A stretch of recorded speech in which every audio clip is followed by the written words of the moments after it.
ఈరోజు నేను ఇలా మాట్లాడుతుంటే మీరు ఆశ్చర్యపోవచ్చు. నేను పల్లెటూరులో చదువుకున్నాను, తెలుగు మీడియంలో. నా కజిన్స్ అందరూ సిటీస్లో చదువుకున్నారు. బికాజ్ మై మమ్మీ పల్లెటూరులో గవర్నమెంట్ జాబ్ చేయవలసి వచ్చింది కాబట్టి. ఈరోజు నేను ఇంగ్లీష్ మాట్లాడితే నా ఇంగ్లీష్ మీడియంలో చదువుకున్నటువంటి నా కజిన్స్, నాతో కలిసి పెరిగిన వాళ్ళకి ఆశ్చర్యం వేస్తుంది. నా దగ్గర ఉన్నంత రిచ్ వొకాబులరీ వాళ్ళ దగ్గర ఇంగ్లీష్లో లేదు. నా క్లాస్మేట్స్ ఈ సిటీలో కూడా ఉన్నారు, చాలా చక్కగా సెటిల్ అయ్యారు నా క్లాస్మేట్స్. స్కూల్లో ఐ వాజ్ ఎ టాపర్. కానీ స్కూలు ఎండింగ్లో 10th క్లాస్ 6 months అయ్యేటప్పటికి, హాఫ్ ఇయర్లీ అయ్యే టైంకి మమ్మీ డాడీ ఇద్దరు ఆఫ్రికా వెళ్ళిపోయారు. నేను గార్డియన్స్తో ఉన్నాను. So I suffered from loneliness, ఒక kind of a homesickness. And నాకు ఇష్టమైనటువంటి కోర్స్ని, గ్రూప్ని ఇప్పించడానికి మా గార్డియన్స్ సంతకం పెట్టనన్నారు. So I started hating studies. చదువుని ద్వేషించడం మొదలుపెట్టాను. సో వాళ్ళ మీద ఉన్న కసితోటి ఫెయిల్ అయిపోయాను. క్లాసులకి రెగ్యులర్గా వెళ్తాను, కాలేజీలో చెడిపోలేదు, నేను రాసివ్వగలను అన్నమాట. I was the best boy, very good boy, but a very bad student.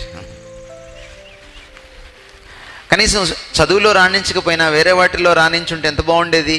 అది కూడా లేదు, ఆ నైపుణ్యం కూడా లేదు.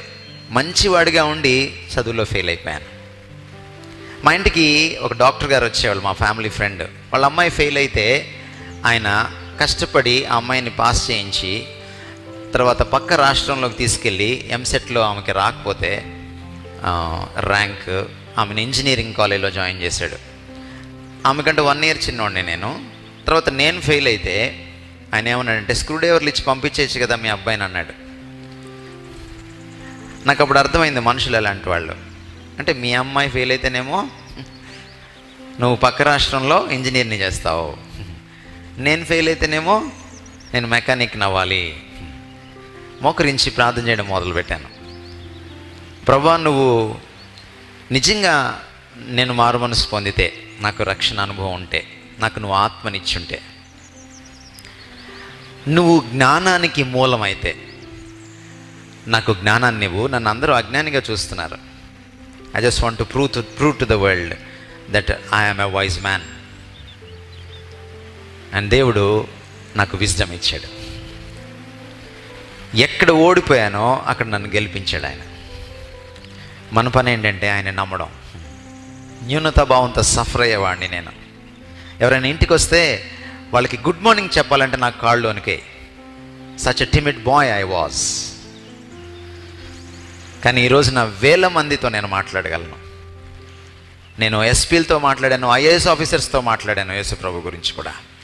నక్సలైట్లతో కూర్చొని ప్రత్యక్షంగా వాదించాను, బైబిల్ కరెక్ట్ అని, కార్ల్ మార్క్స్ కంటే కూడా యేసు ప్రభు గొప్పవాడని. God has given me courage. భారతదేశంలో ఉన్నటువంటి పెద్ద పెద్ద సైంటిస్టులతో కూర్చున్నాను. They could not answer my questions. I'm just an MA.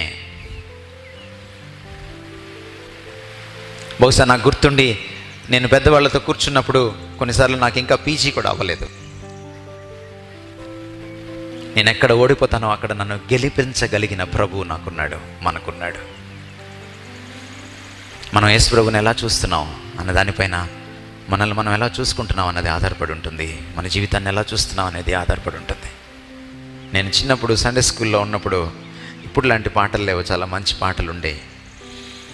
There is a very good song. ఈ సన్నివేశం మీద ఆధారం చేసుకొని రాసిన పాట.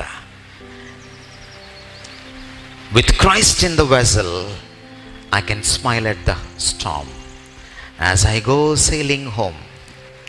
With Christ in the vessel, vessel అంటే పడవ. I can smile at the storm, నేను తుఫాన్ని చూసి కూడా నవ్వచ్చు. As I go sailing home, నేను ఇంటికి వెళ్తూ ఉన్నప్పుడు పడవ నడిపించుకుంటూ. With Christ in the vessel, Yesu నాతో ఉంటే నేను ఎంత పెద్ద సమస్యనైనా చిరునవ్వుతో ఎదుర్కోగలను. That's Jesus. He's bigger than your problems, your temptations and your trials. 15 years teach చేశాను నేను. నా క్లాస్లో 60 మంది ఒక సెక్షన్ అయితే, కొన్నిసార్లు 2 సెక్షన్స్ కలిపితే 120 మంది. 5 నిమిషాల్లో సెల్ ఫోన్లో అటెండెన్స్ తీసుకుంటాను నేను. 5 నిమిషాలు తల తిప్పాడా చచ్చాడే. వాడిని ఏం తిట్టాను నేను. ఒక క్వశ్చన్ వేస్తాను, అమ్మాయిల ముందు జవాబు చెప్పలేడు, చాలు అడిగేది వాడి జీవితానికి. సెటైర్ వేసాడా, మళ్ళీ సెటైర్ పడిందే. పక్కన అమ్మాయిలు ఉంటారు, జాగ్రత్త, పరువు పోద్ది. నేను కాలేజ్ నుంచి రిజైన్ చేసి వచ్చేటప్పుడు నా స్టూడెంట్స్ నన్ను చూసి ఏడ్చారు. నా దగ్గరికి వచ్చి నన్ను అడిగారు, సార్ సెల్ ఫోన్లో ఎట్లా వేసుకుంటారు సార్ మీరు అటెండెన్స్ అని. I don't want to waste time. Subject లేని లెక్చరర్స్ ఏం చేస్తారంటే పావుగంట అటెండెన్స్ వేసుకుంటారు, ఇంకో పావుగంట కబుర్లు చెప్తారు, ఇంకా పావుగంట మిగులుద్ది, పాఠం చెప్పి వెళ్ళిపోతారు. క్లాసులో ఎంత స్ట్రిక్ట్గా ఉంటానో బయటికి వెళ్తే అంత ఫ్రెండ్లీగా ఉంటాను. మా కాలేజ్ కారిడార్లో నిలబడితే మా ప్రిన్సిపల్ ఎవరు లోపలికి వెళ్ళరు, నేను నిలబడితే అందరు లోపలికి వెళ్ళిపోతారు. This is my testimony in my college. స్టూడెంట్స్కి అంత సీన్ లేదు. ఫియర్ ఎక్కడి నుంచి వస్తుంది? When you fear God, people fear you.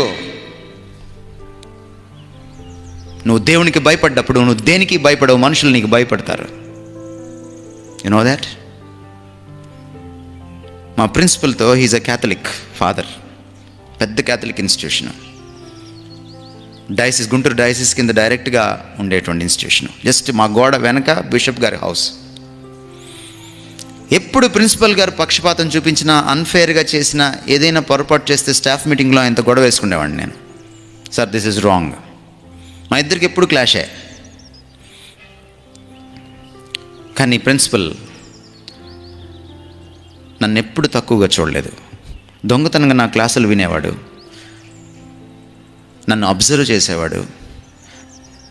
Problem వస్తే నిర్మోహమాటంగా అడుగుతాను తప్ప రాజకీయాలు చేయనని ఆయనకి తెలుసు. చివరికి ఒక రోజున తీసుకెళ్ళి నన్ను, మీకు తెలియదు, అలాంటి నన్ను, ఒక ప్రొటెస్టెంట్ని, ప్రిన్సిపల్కి ఎప్పుడు కూడా క్వశ్చన్స్ వేసాను నేను, 10 మంది ముందు నిలదీసాను నన్ను. ఆయన బర్త్డే రోజు తీసుకెళ్ళి ఆయన తల మీద చెయ్యేసి నా చేత ప్రార్థన చేయించాడు.